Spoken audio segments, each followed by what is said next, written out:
Right then, we're off to Belgium again, but this time I'm going in the van. I love being in the van.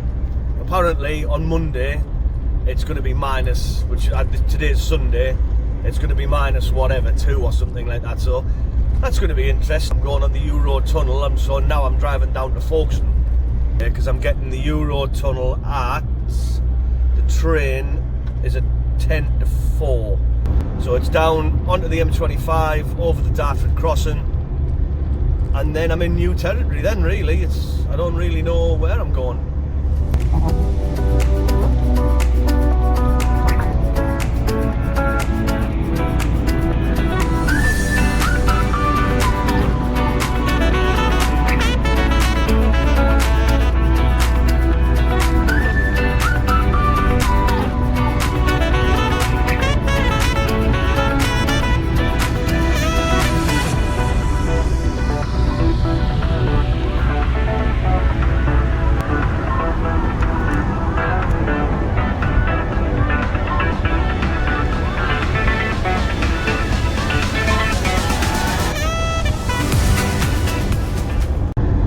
I know I said I didn't want anything interesting to happen because that would mean a delay, but we're over the Dartford crossing now and I'm on the M20.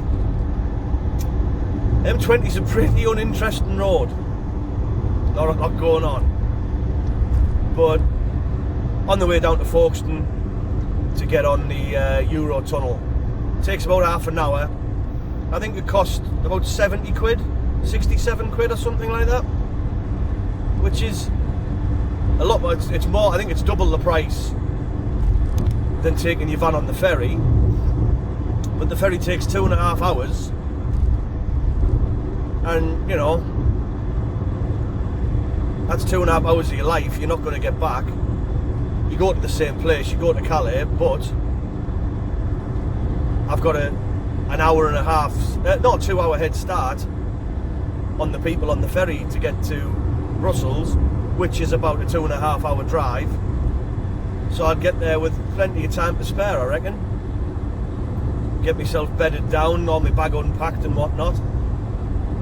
But yeah, the M2, if you live round here in, I don't know where we are now, are we in Kent? I don't think we are. Or are we still in Essex? It's a pretty uninteresting road. Not a lot going on. Never mind. Well, we're here. I've got here early and the train kind of been full, so I've got an early boarding on a different train. I was supposed to go through at 4 o'clock and it's now, well, 10 to 3 I think. I'm getting through. It is now 2:15, so beautiful. So just queuing up for passport control. I haven't got a clue what I'm doing, not one clue at all. First time I've ever done this, so yeah, I'll let you know how it goes. I still can't believe they get wagons on this thing. That's madness.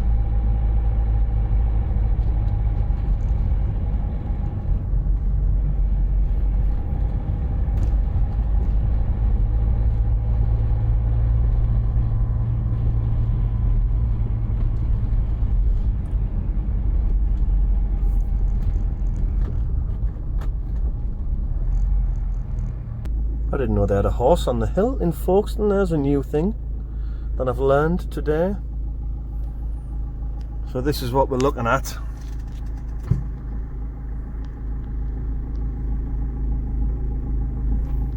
A lot of tracks and stuff going on.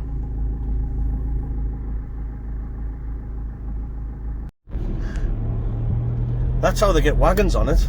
The size of the bloody thing. Yeah. That is a big old train. I wasn't expecting it to be that big.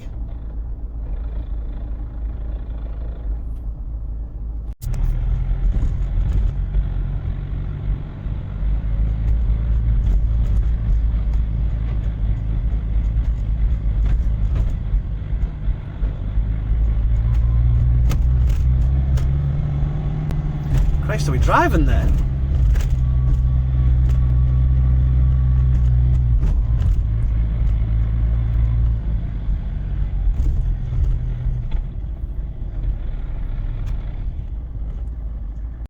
I'm right at the front, look.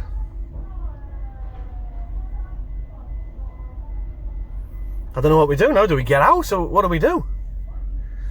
Oh, let's see.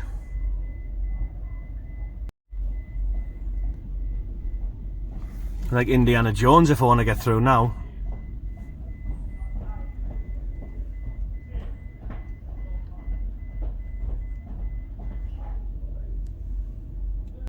Well, there we go. We're off. That didn't take long. I was assuming you sit in your car or your vehicle and it appears you do. I reckon they've got toilets like through the little doors and stuff, but I've got a toilet in here if I need one. So here we go. I think half an hour and I'll be in France. There it goes. Look, it's going dark already. Yeah, half an hour. I'll be in Calais, and then we can assume the drive. I tell you what, there's the thing. You know, I've seen a lot of people do like transport, driving videos and getting from A to B videos and stuff.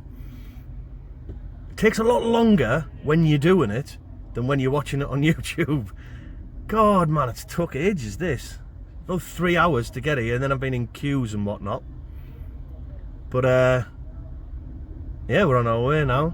So for you, it'll be setting off, Dartford Crossing, Folkestone, Eurotunnel, through the tunnel, Calais, and then probably, if there's anything to see on the way, I might film that, which I doubt there will be because we're running out of light. So it'll be just dicky dark. And then Brussels. And I'll show you, well, you've seen the data centre by now. There it is. There's the end of sunlight for half an hour. That is utter madness. It feels like I've been sat here 5-10 minutes. We're already on the French side now. I would definitely, if you're going abroad and taking your vehicle to Europe, get on this. Outrageous. I got in the back, right? So I'm just sitting in the back because it's a more comfortable seat. And then it comes on the thing, we're shortly departing, shortly arriving, get in your vehicle, and I thought, what? So I've just jumped over the front and made a right pig's ear of it, but yeah, we're here. Awesome. Right, remember, drive on the left. Don't want to cause an incident in Calais, do I?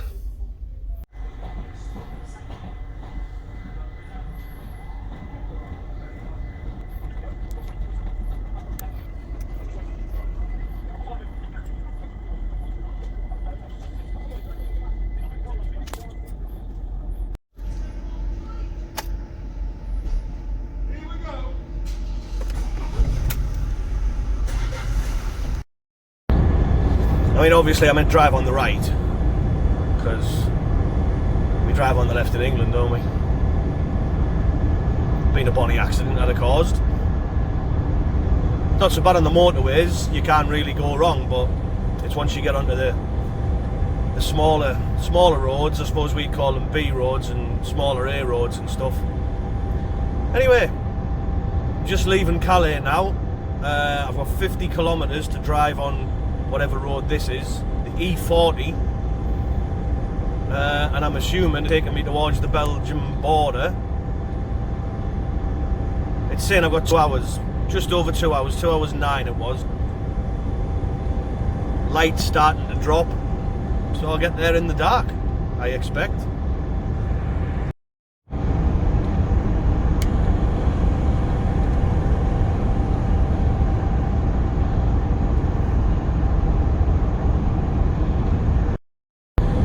Hell of a lot like being in Norfolk and Cambridgeshire, really. It's very, very flat. I have been to Belgium before, when I used to do cigarette runs a long time ago, before I had a good job. But yeah, very flat. I can't really recall that much about it when I was, well, what would it be, 20 odd years ago? Yeah, it's like being at home. In Norfolk, I mean. I've just seen a sign with a speed limit, 130 kilometres an hour. It's about 80 miles an hour. Nah. I don't think there's any chance this will go 80 mile an hour. It sounds really loud when you do 70. I think I'll stick to 70. Me and the wagons will stick to 70.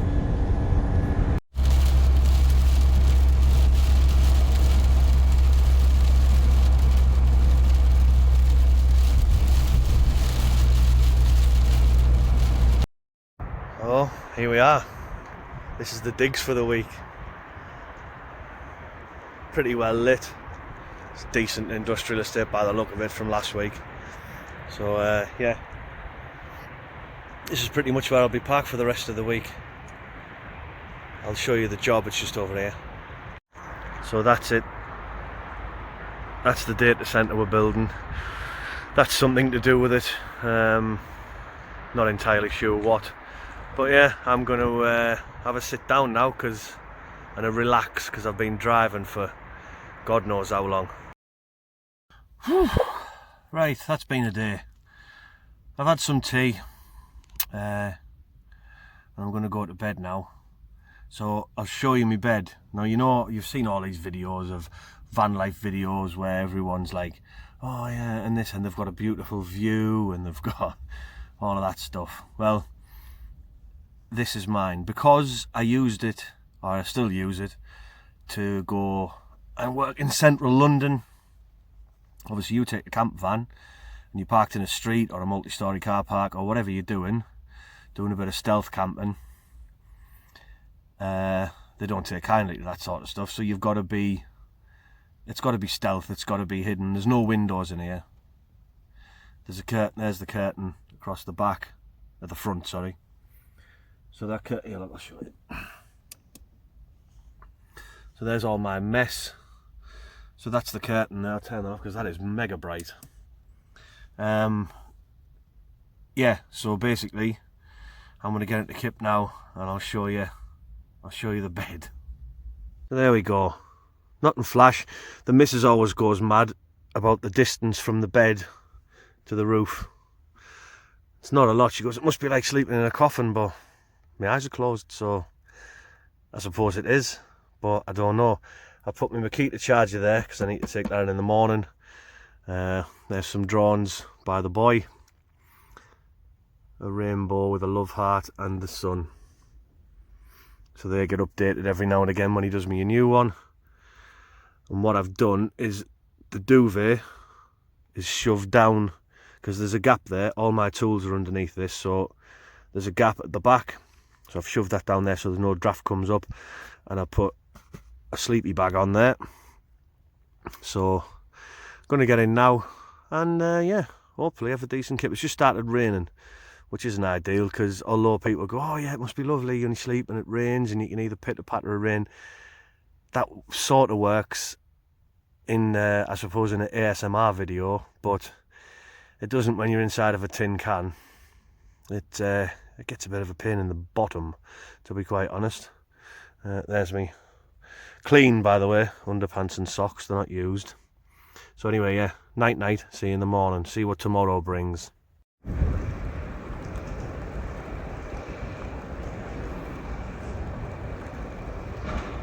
Can you see the flashing lights? Right?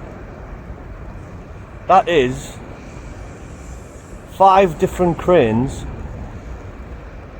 on, I'd have said, 4 different sites, because 2 look quite close together. They're flashing at exactly the same time. Has that been like designed like that? Because they're miles apart. They're not like, even if they were in a line, like as a straight line, they're still quite far apart. But one of them is like on the horizon almost. That's pretty good, though, isn't it? I was quite impressed by that when I saw only caught it over the corner of my eye. This morning's task. Cables there, look.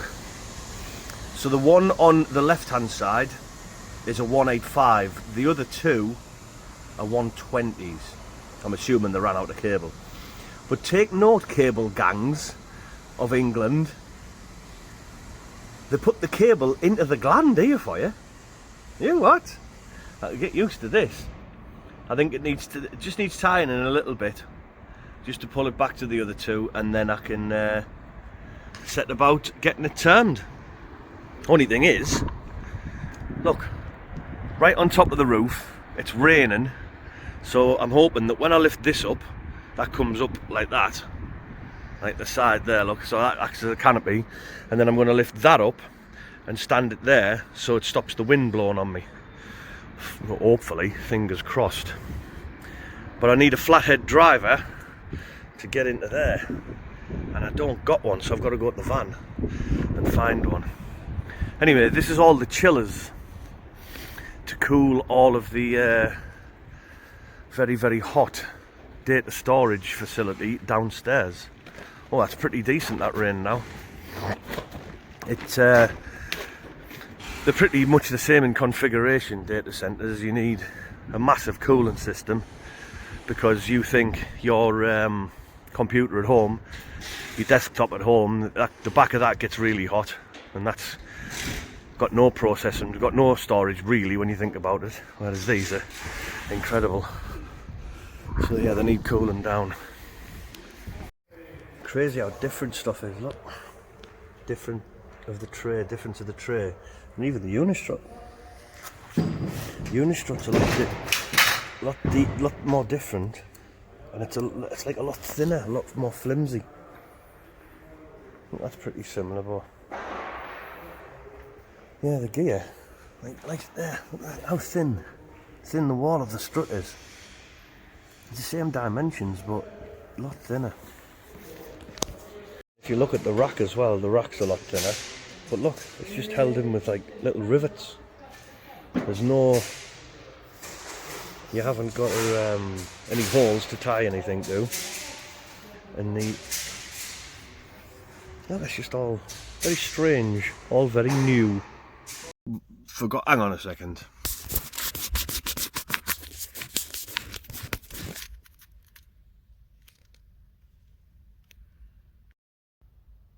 That's better. Right, the lens was filthy. Right, sorry there wasn't a lot of action from work today. Just didn't get round to getting the camera out really. But what I have got, which will astound you and amaze you and intrigue you to watch this piece of footage, is my tea. Oh, we've got a ham and cheese, what they're called, baguette thing. I got one of them, and then I went for the long and thin theme for dessert, which is a Milky Way because they're awesome. And then, what does that say? Duplier? Anyway, it's Belgian Pils Lager.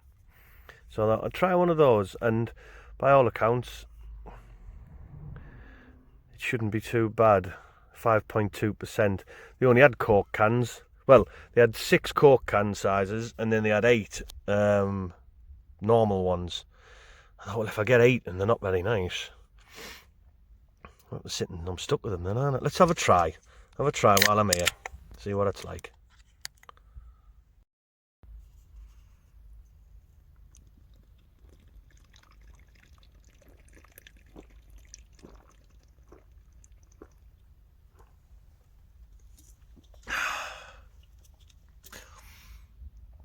It was alright.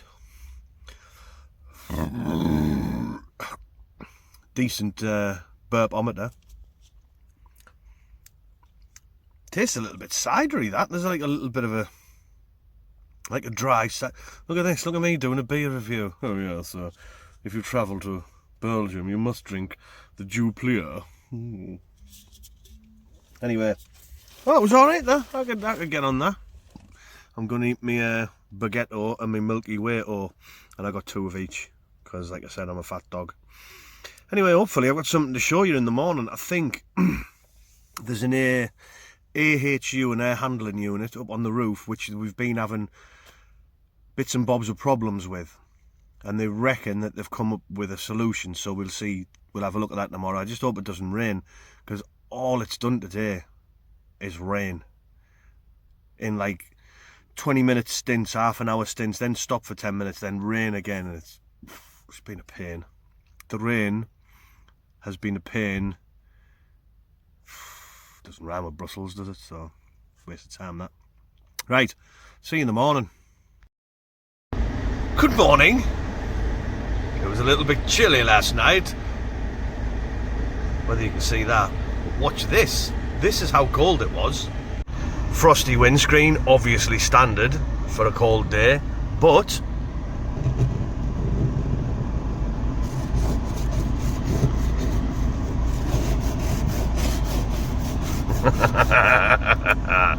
there's frost on the inside.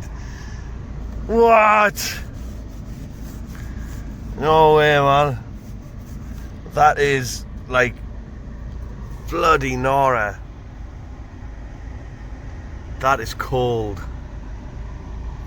So God knows what it got down to last night. But you know something? It doesn't feel like really mega cold. Don't know why. Right, I've got a job. That cable is coming, it's supposed to go into that air handling unit at the front, just down in that corner. See a little glam plate there, a little shiny plate? It's supposed to be going into there. However, that glam plate is tiny, and the gland that's going on the end of this cable, one of those shrinky ones, needs a 80mm hole to go in. No chance. So what we're doing is we're rerouting it, completely rerouting it. It goes back along there. I've got to unclip it, take it back round the corner. Now let's go and have a look round that corner. What we're doing, from there, it's going to turn. It's going to go across. Originally it was going to go through that gland into there, back up, which would have had a big like swan neck, to come back onto this, and it is eventually it's going to go into there, right, into that plate. However, I wasn't sure whether you could fix to the outside of this, but I've just been told you can. So I need to put a T-piece in there, turn the cable, go across with another piece of tray up the outside, and I'm going to use like a compression fitting with a unit strut on the back, a unit strut on the front, take it up, put a 90 on it. I don't know what I'm going to do from there on, but the cable then leaves and goes across into that plate there. Then it turns inside, and this happens. So that little glam plate there in the corner, you can't see from my hand there, I'm going to take that out, and then the cable, I'm going to bring the cords through there, so I'll have to find some grommet strip to go around, and they go into that isolator. Now, that's only a 3-pole isolator. Well, it is an isolator, I suppose. The switch, it's only a 3-pole switch, so there's going to be, it's a 5-core cable, so there's going to be two neutrals. There's going to be a neutral and an earth, and they're going to have to take them to those studs as a double earthed cable. Right, so I'm going to start taking this to bits now. Gravy. Oh, by the way, it is, the sun's beaming, but this around here is like, yeah, slippy. I've just said I feel like I need Bolero for like Torval and Dean's ice dancing. Might see if I can find the music if it doesn't cost anything.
That's annoying. What I've got to do now, take this piece off, and then I'm going to extend it with that piece over there.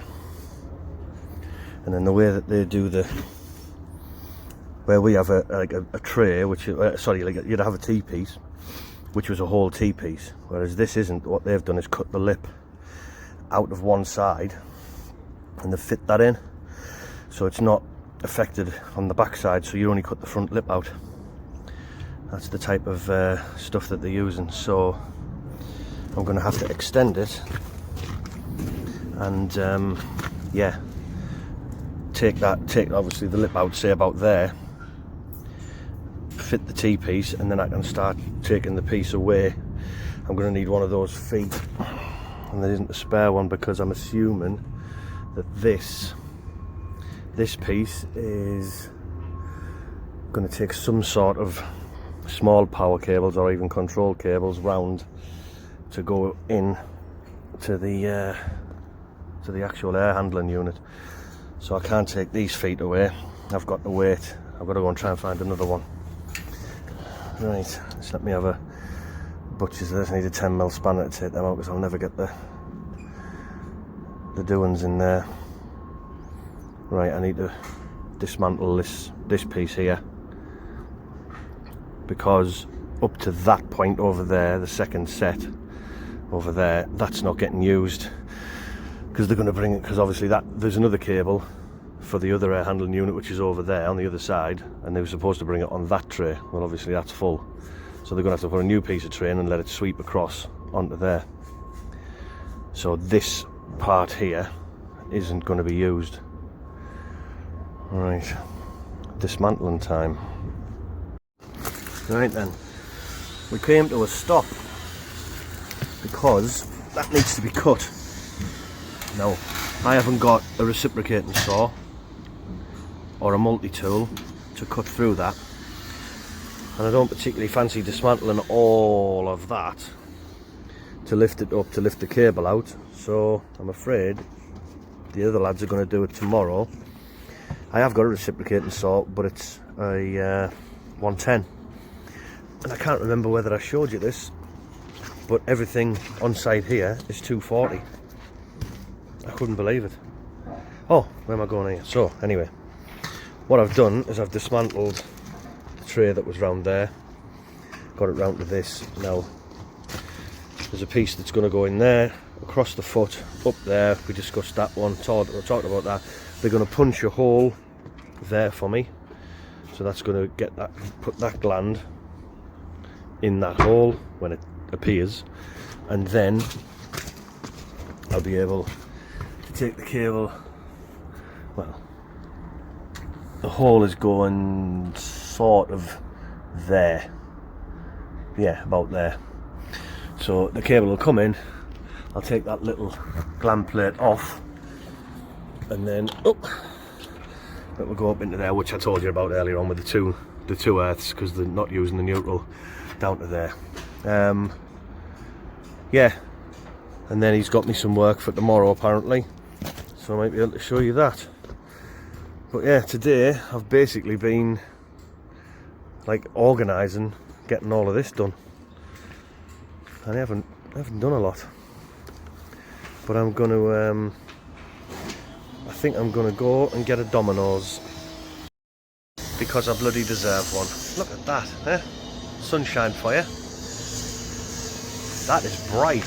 It's going down though, there's no strength in it. There's no warmth in it. It's like working on a bloody building site, isn't it? Yeah, I'm going to go and get myself a Domino's, I think. I'm going to get a Domino's pepperoni large pizza, and I'm going to get some of them chicken dippy things, chicken crunchy things I got last time. I'm going to wrap all my tools up now, and I'm going to get on that. Oh, and I'm going to drink some more dew plier. What was it? Was that what it was called? Anyway, it was all right. I had 3 of them last night. They were pretty tasty. Yeah. Anyway, see you in the morning. If not later on, when I'm pushing Domino's pizza all into my face. I know it's been a little bit of a strange week this week. There's been bits getting done, there's been bits not getting done.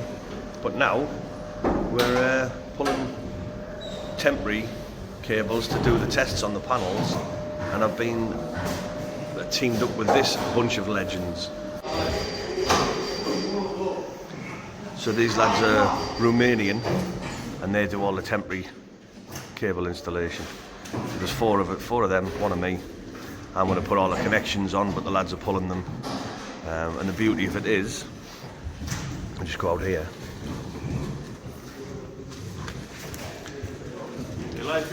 We only have to tie it to the struts, bum bum bum bum bum, all the way down. Don't even have to pull it properly. Right, what I had to do yesterday, well last night, disconnect all of these, disconnect the gland plate, move the gland plate over so we can get that temporary cable in. This is just for testing purposes of the cable. There's about 500 meters of this going in, right? It's 5-core 10mm flex. And about 500 meters of it going in, and then it's just going to get pulled back out again and scrapped. Unbelievable, isn't it? So I've just put a bit of Corex, you can see there, see on the top, just to stop anything getting in. It's going to be under, when it's powered up, it's going to be obviously under test procedures, so there's going to be someone here all the time. So it's not going to be powered up with that being the only sort of IP rating of the enclosure. That one's the same, although that one's got no fixing bolts, as you can see. But I've got two more to do over the way, and then on the other end of this sort of thing, 32 amp 3-phase plug, which will plug into a temporary power source. So I've got to put those on, and yeah, there's my job for today, because I'm going at 2 o'clock. I've got a taxi, well I'm going to book a taxi for 2 o'clock, and then I've got the Eurostar to jump on and get me home to sunny England. And I don't think it's snowing around where I live yet, but it has here this morning, as you saw earlier on. Right, I'm going to get cracked on, see how much I can get done. Well, there we go. I left work, parked the van, managed to walk around, phone a taxi from one of the petrol stations. He got me there. I had to run through the airport to get some cash to pay him. Airport? Run through the train station, run back, pay him, then run to the terminal. Got to the terminal, they were just boarding, basically walked through, straight up the stairs, straight onto the train. So I'm just now going through the tunnel. So I'm hoping to get through there to St Pancras, run next door, get the train home, and I think I've got about 10 minutes to do it, so fingers crossed. But thanks very much for watching, and I'll catch up with you next week when I finally get these videos edited. Oh, remember, I've got some snacks from the thing. Little thumbs up. See you on the next one.